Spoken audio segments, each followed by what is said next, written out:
Throughout this lesson, we emphasize the wide variety of skills that are needed in property management.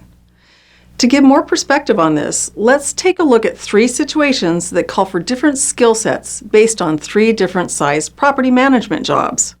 Property manager number 1 manages an 8-unit complex and handles pretty much everything except repairs or tasks that require additional licensing, like plumbing or electrical upgrades.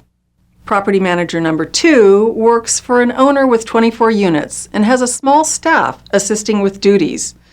These may be employees for jobs like maintenance, groundskeeping, or office work. Finally, property manager 3 oversees a property management company serving a dozen clients, representing more than 200 units. Now, let's take a look at the types of challenges presented to the property managers and how they likely would be approached by each of the 3. Naturally, with more units and tenants come more problems and concerns. So something like a half-day window replacement for the do-it-all manager of the smallest complex, who also has a couple of quick repairs and some books to balance for the day, is a mere 2-minute authorization for a manager of the largest group, but likely is one of 100 tasks for the day, many of which will take much longer. In this case, property manager 2 probably has the most flexibility depending on their schedule and skill set. Remember, any tasks performed must be both authorized and acknowledged as a duty of the property manager in the property management agreement. So, our manager of the mid-sized project might specialize in the maintenance end of property management, which is likely why they got the job in the first place. They have staff to handle office duties and some cleaning, which frees them up to perform maintenance themselves. Or they may be just the opposite and prefer to leave maintenance to someone else, including contracting out, while continuing to handle office duties, which may include answering tenant and prospective tenant inquiries, collecting rents and providing late notices, keeping books and making bank deposits, and managing calendars and appointments.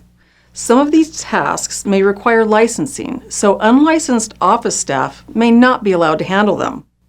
This continues throughout the process.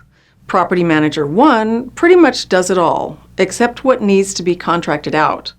But it's not uncommon for property managers to be licensed in one or more of these areas as well.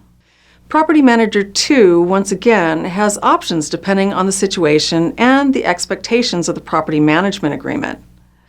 Basing the priorities on their own strengths, property manager 2 could choose to have a staff or contract out for responsibilities like structural maintenance, especially anything requiring additional licensing, accounting and payroll, again, especially if additional licensing is called for, landscaping and exterior maintenance, cleaning services, as well as all the record keeping required by the property management agreement and state regulation.